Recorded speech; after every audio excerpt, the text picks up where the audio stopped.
The allegations your meeting with the DSS, does it have to do anything with finances or allegations of fraud? Well, I think you should know better. If there are issues of finances, if there are issues of fraud, if there are issues of corruption, I don't think those fall within the purview of DSS. I think there are established agencies like the EFCC. We even have a whole outfit, ICPC, whose mandate is expressly to deal with alleged cases of corruption or financial abuses. The role of the DSS is clear: state security. Okay. It then takes me to this. Not under the supervision of the DSS. It does take me to this question. Are you worried that some governors of your party want you out? They believe that you are taking the party to a ditch. I've always said that all my life I found myself on the side, fighting on the side of the oppressed.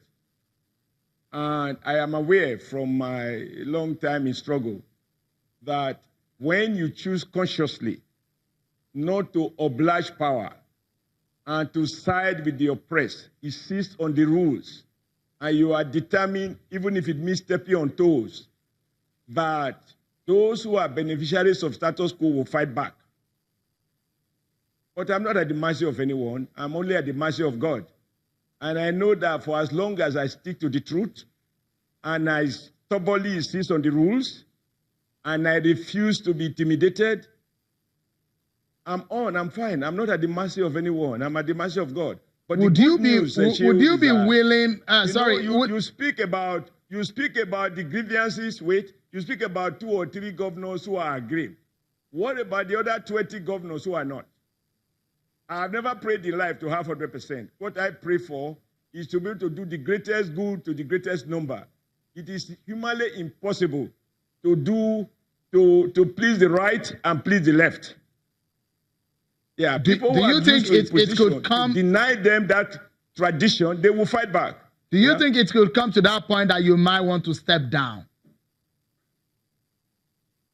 Whether stepping down or stepping up, I'm not at the mercy of 1 or 2 governors. I'm not appointee. I'm not a commissioner. I am not a secretary to a state government.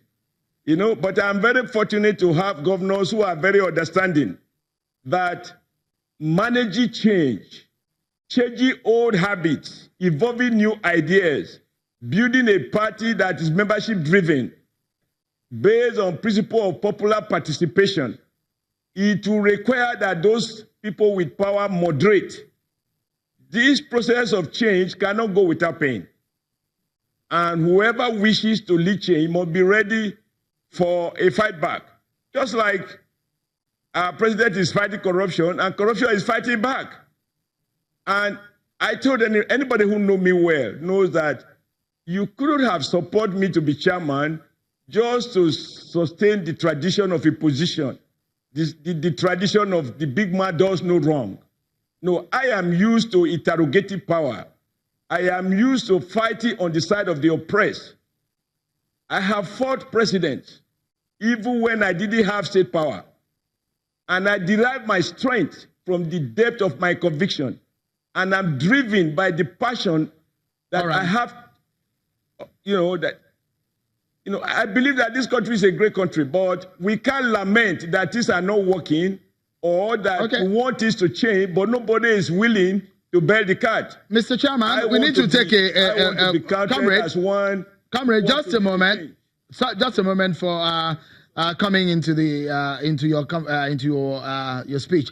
But we need to take a quick break. Up next, we'll continue our conversation with Comrade Adams Oshiomhole, but we'll be asking him how he hopes to douse the tension in his party. There's much to talk about. That's after this break.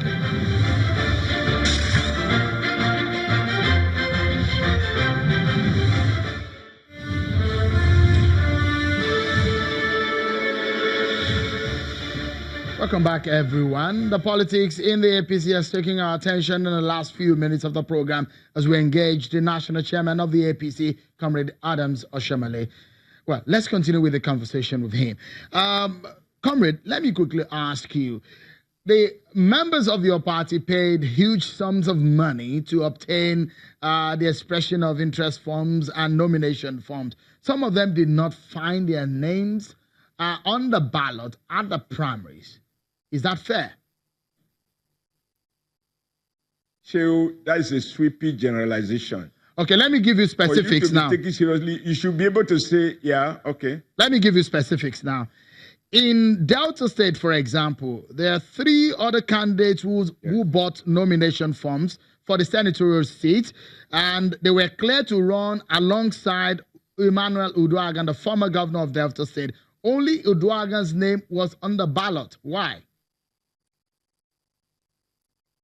That is not correct, because as you said, you admitted that 3 people bought forms. You also admitted that all 3 were cleared.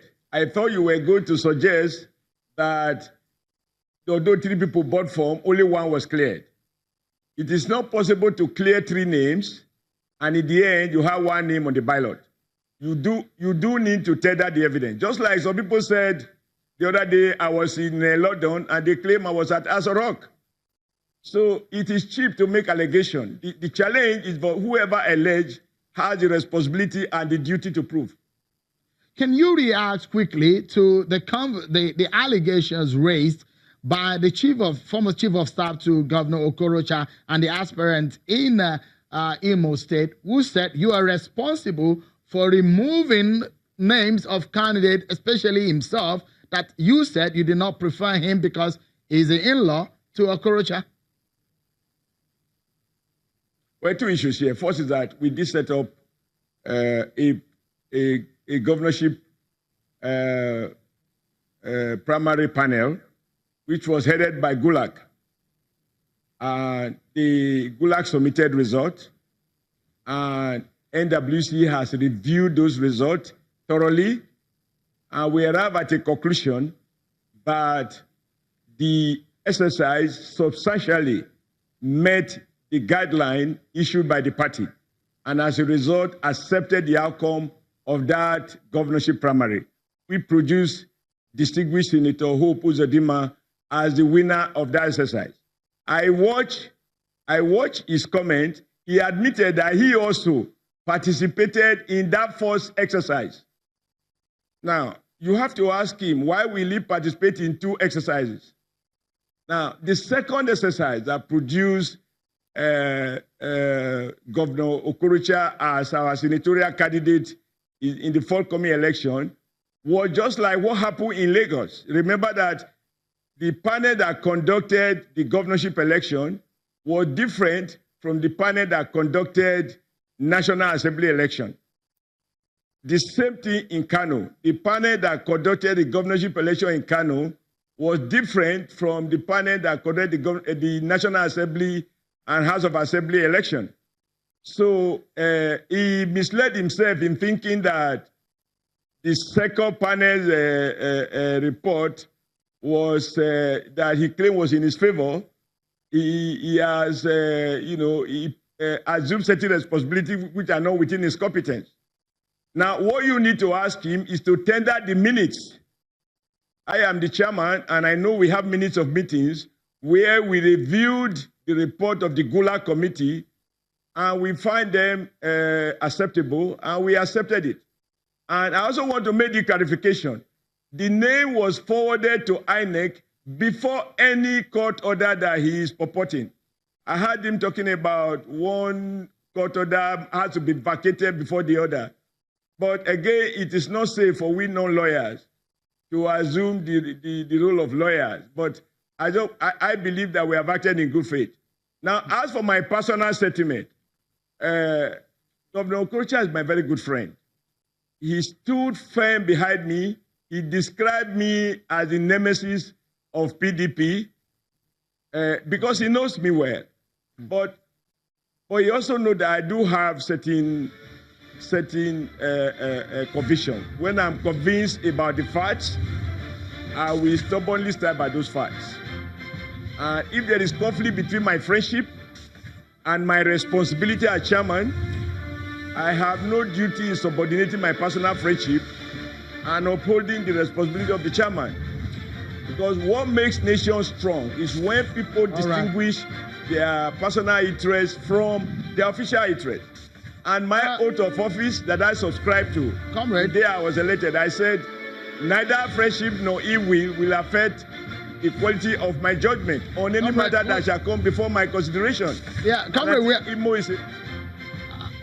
all right, we're out of time, National Chairman of the APC, Comrade Adams Oshiomhole, but we did appreciate your time talking to us on the program and clarifying some of these issues. Many thanks for coming on the show today. Well, that's our show today, and as much as we can take, many thanks for watching. I'm Shinwa Kimale. Bye-bye.